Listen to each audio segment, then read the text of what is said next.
Good evening, Lucky Breakers from around the world. We are live for day number 3 in this doubles event dubbed as Tandem, featuring Dennis Orcullo and Livan Corteza versus our rising stars, John L.A. Garde and Mark Mendoza. So ngayong gabi po, malalaman na natin kung sino ang mananalo sa ating 3-day event.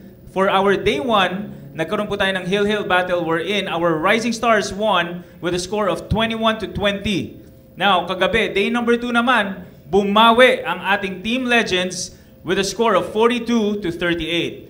At ngayong gabi, malalaman na po in a race to 63 match kung sino ang mananalo. Will it be Team Legends or our Team Rising Stars? We're gonna be having a short interview before we start. At simulan na natin. Kagabi, in-interview natin una ang ating Team Rising Stars. This time around, unahin naman natin ang Team Legends with Dennis Orcullo and Livan Corteza.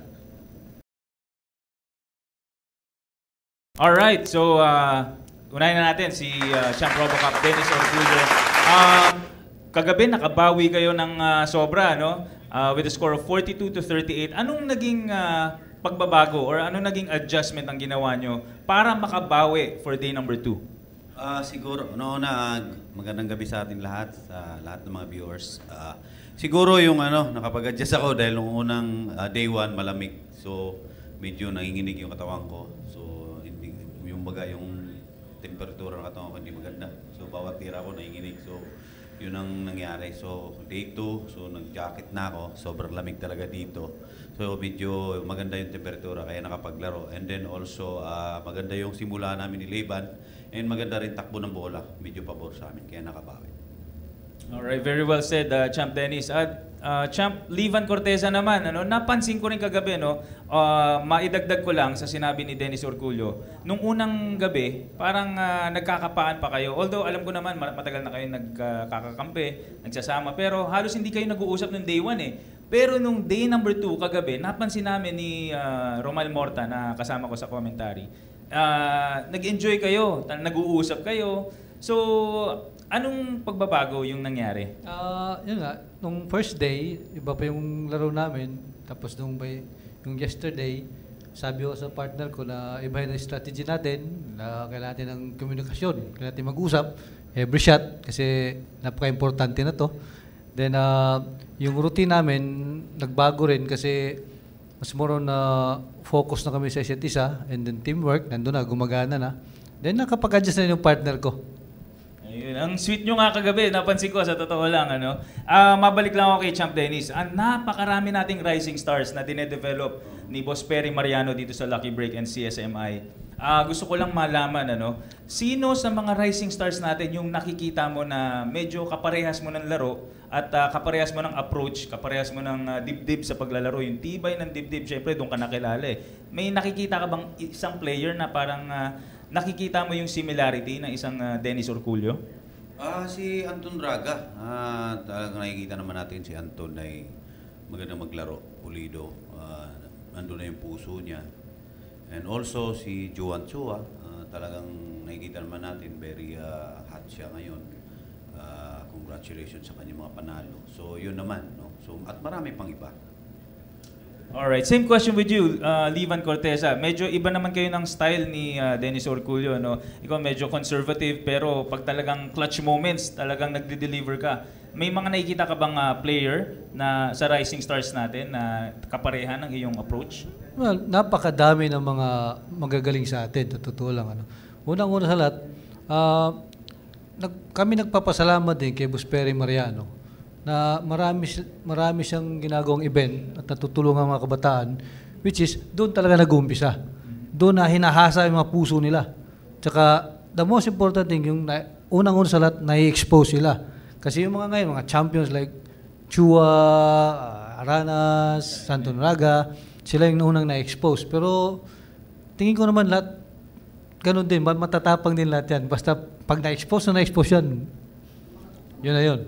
Kaya talagang very thankful tayo kay Boss Perry Mariano dahil yung mga players, kumbaga, pag nabibigyan ng exposure, mas lalong tumatapang, di ba? Right. Ayun. And lastly, gusto nyo magbigay ng message and pasalamatan yung inyong sponsors bago tayo mag-start for day number 3? Okay. Pasalamatan ko, Lucky Break, of course, Boss Perry Mariano. Dahil kay Boss Perry Mariano, maraming mga kabataan na gumaling lalo sa larangan nitong sports na to. Dahil sa kanya, malaki ang pasat, lalo na ako, mula noon hanggang kailan. So, Boss Perry Mariano, sa lahat ng mga viewers namin dyan, thank you sa inyong suporta. Tuloy-tuloy lang, manood kayo sa aming mga laban. Oo, sa totoo lang, nasaksihan natin yung karera ni Champ Dennis Orculio. Talagang nagsimula siya sa Bugsy Promotions, di ba? Kay Boss Perry Mariano. At nagsimula ka as a rising star hanggang sa naging world champion, di ba? So, maraming salamat, Champ Dennis. How about you, Sir Livan Corteza? Yeah, unang-una sir, nagpapasalamat ko ng maraming salamat kay Boss Perry Mariano sa tulong na binibigay sa mga players, binibigyan niya ng mga exposures, tournaments, at saka sa mga supporters natin dyan, huwag po kayong magsawang sumuporta sa Lucky Break at CSMI. Ibibigay namin lahat ng mga magagandang aksyon sa inyo. Alright, maraming salamat sa ating team legends, Dennis Orculio and Livan Corteza, and all the best for day number 3. Alright? Thank you. Thank you guys. And eto, maririnig naman natin ang mga tinig ng ating Team Rising Stars featuring John L.A. Garde and Mark Mendoza.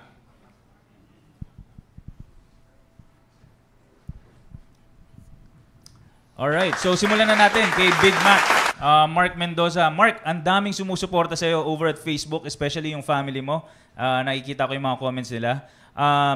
Anong masasabi mo sa performance nyo kagabi and entering day number 3? Siguro kagahapon, kulang lang siguro kami sa swerte. Kasi yung laro naman namin, mas nag-improve pa nga . Mas lalong tumapang kami. Siguro, napaboran din sila ng bola. Kami medyo maalat sa bola. Sa bilyar naman, sortiyan lang . Kung sino matapat, yun ang mananalo . At saka sa mga supporter ko, maraming salamat po. Lalo na sa family ko. Alright, thank you so much, Big Mac. How about you, John L.A. Garde? No? Entering day number 2, lamang kayo ng isa, 21-20, hanggang sa lumobo yung kalamangan ng Team Legends, umabot pa ng 8. Pero at nakahabol kayo ng bandang huli. Ano masasabi mo sa performance yun ng day number 2 and then yung mangyayari mamaya? Kahapon, lumamang sila ng madami.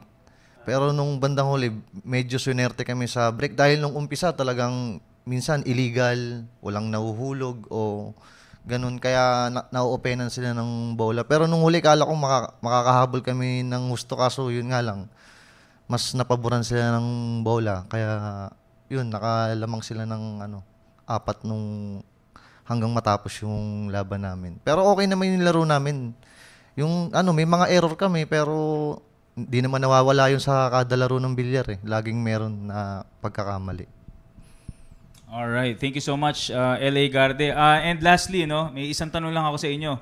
Kasi syempre, may mga viewers tayo ng mga kabataan, Big Mac and L.A. Garde, na gustong makatuntong din sa kinaroroonan nyo ngayon. So anong mensahe nyo sa mga kabataan ngayon na nangangarap na maging isang pro player katulad nyo, na ngayon, kayo minsan din nangarap, di ba? Na kabataan nyo. Gusto nyo maging isang Dennis Orculio, Livan Corteza. Ngayong nandito na kayo at kalaban nyo na sila, may mga kabataan ngayon na gustong sumunod sa mga yapak nyo. And kayo yung testament na yung mga pangarap, kayang tuparin, di ba? So, ano yung mensahe nyo para sa kanila na nanonood ngayon? Sa mga kabataan na nangangarap na katulad din namin, ang masasabi ko lang, pagbutihan nyo. Kung naglalaro man kayo, pagpatuloy nyo lang. Darating din sa panahon na kayo din ang papalit sa amin. O kayo rin ang mapupunta sa pwesto namin. Huwag nyo rin kakalimutan mag-aral. Kasi mas magandang may knowledge tayo at naglalaro tayo ng bilyar. Enjoyin lang natin. Yun lang po.